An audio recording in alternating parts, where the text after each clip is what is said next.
Folks, I want to tell you about a fitness regimen. Stay with me here because I might digress a little bit.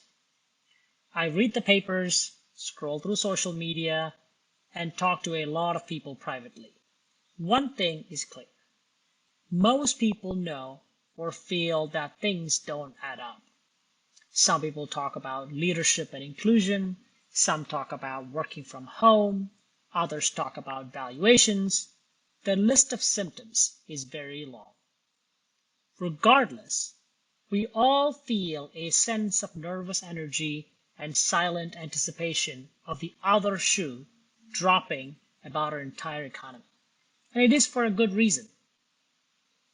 15 years of easy money is analogous to zero gravity, and all our useful creations assume gravity, even economic tools. Putting aside the reasons, we need to embrace that the next decade will look very different from the last one. We barely raised interest rates, and Bloomberg and CNBC hosts are already asking their guests whether it'll be back down next year. It's an addiction. As a collective, we seem unable to function without monetary steroids, but that's unsustainable. We can keep prolonging the inevitable, but the reality of gravity has to set in sooner or later, and it is here to stay for a long time. This much is guaranteed. We all know this, and there are no surprises here. The question is what we will do about it as business operators. If our market economy ever really had a survival of the fittest phase, we are about to enter the most challenging one, at least in our lifetime. Fitness to deal with higher gravity implies more leg strength and more cardiac stamina. Speaking of fitness, I get most of my leadership lessons from fitness trainers, athletes, and coaches. They live in a world where there are no shortcuts. The results truly do speak for themselves.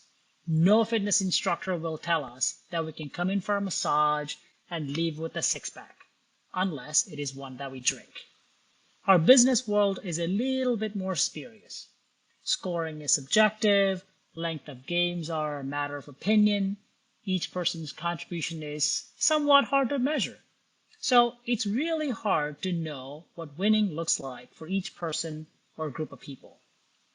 As an electrical engineer turned business engineer, this anything goes mentality doesn't sit well in my brain. So I spent the last several years pulling together my fitness regimen for companies based on my own experiences. Because if you do the math, what is about to happen has been predictable for a long time. My fitness regimen is called the Spiral Stairway, and some of you guys already know about this. Everything one needs to know about operating a company outside of financial engineering, which is unnatural anyway, is considered and covered in my methodology.